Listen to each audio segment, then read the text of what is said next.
Assalamualaikum warahmatullahi wabarakatuh. Nama saya Irwan Sukma bin Sukarman. Saya merupakan pembantu setiausaha untuk MSOS, Malaysia Society for Occupational Safety and Health Practitioner. Dalam MSOS saya dah kurang lebih berjuang 10 tahun. Dulu saya berjuang untuk safety, menyedarkan awareness kepada masyarakat, terutama dulu saya pergi ke tafiz keseorangan. Jadi tak adalah kawan. Ada istilah Inggeris tu yang dia cakap, if you want to walk fast, walk berjalan cepat, you can walk alone. But if you want to go longer ataupun jalan lagi jauh, you have to work with groups. Jadi kita ni dalam MSOS ni saya dapat network sehingga banyak aktiviti saya lagi efektif dan berkesan. Dalam MSOS ni of course lah dia ada pahit dan manis dia. Tapi dalam hidup macam tu lah kan. Dia ada berbeza pendapat itu semua kan. Tapi alhamdulillah lah kita berjaya berjalan dengan jauh sehingga dah 2 tahun lah kan kita berjaya mengadakan safety OSH TR yang baru tu kan, dan juga OSH practitioner. Lama tu diorang kawan-kawan saya, rakan-rakan dan sahabat saya buat juga 7 tahun juga lah. Saya ni merupakan pensyarah di University College Mawib International. Sekarang nama dia Universiti Mawib, Universiti Antarabangsa Mawib, UMawib. Jadi universiti itu saya banyak berjaya dengan rakan-rakan saya semua, dengan bantuan Baitulmal, berjaya mengubah pelajar-pelajar yang dari kalangan miskin B40 berjaya dalam dunia safety. Kan dulu dia miskin, lepas dah kerja safety tu semua, kita bagi semangat kan. Sekarang ni gaji dia dah besar daripada saya, kan. Jadi manager semua.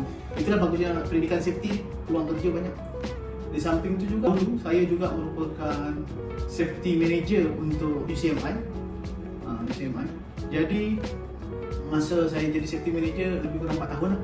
Dan kebetulan setahun saya pegang safety. Saya pertama jadi daripada safety officer dulu lah, safety executive kan. Lepas tu saya diangkat jadi safety manager.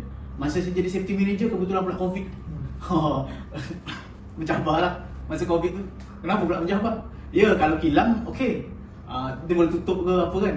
Tapi pendidikan tak boleh tutup, kena jalan juga. Macam mana kita nak kawal biological hazard tu. Dulu masa saya belajar pasal safety, biological hazard tu benda yang apa panggil tu, kita boleh remehkan kan. Apa biological hazard? Sekali kena COVID, satu dunia tak boleh kerja. Dia memang seram jugalah. Sebab apa? Saya masa tu bermain dengan nyawa kan. Main dengan nyawa, jaga student ni dekat asrama, pulangkan student, tu semua kena ikut SOP yang diberikan oleh kerajaan lah. Lepas tu kita pun ada pusat dialisis juga, kita kena jaga juga, terutama pesakit dialisis. Tu pun yang risiko kena COVID dan juga risiko membawa COVID. Masa tu lah memang mencabar. Penat pun ada. Masa tu kata orang gaji besar. Masa tu tak fikir gaji. Masa tu bukan fikir gaji, masa tu fikir macam mana selamatkan orang. Alhamdulillah saya tak kena COVID. Walaupun saya kerja, saya boleh cakap kerja seminggu tu 6 hari lah. Jaga kampus tu semua, sampai tu mengajar juga online masa tu, saya mengajar online. Tapi saya kena jaga staff. Jaga staff, diorang pun nak meeting juga masa tu. Jadi penjarakan lagi kena buat, memang penat lah masa tu. Pernah juga masa dah lepas COVID tu ada program yang MQN datang. Saya kena ini lagi, saya kena buat SOP semua dengan rakan-rakan saya. Itu memang mencabar lah. First year jadi safety manager kan, dapat macam tu kan. Tapi saya rasa satu Malaysia pun tak pernah bersedia untuk benda tu.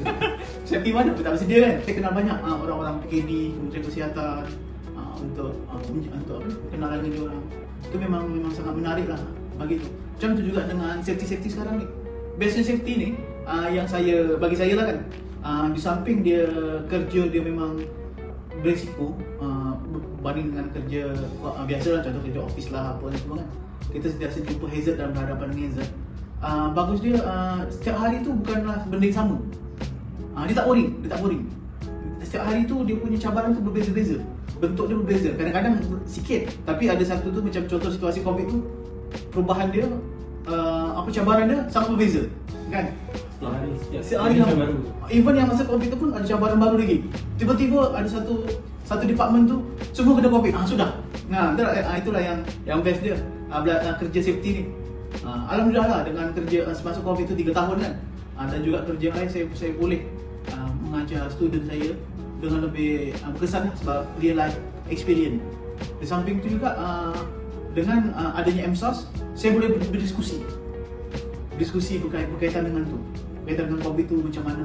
Dan alhamdulillah masa COVID tu tak ada mati kita orang punya DCMI punya pekerja, dan jumlah yang kena COVID pun sedikit.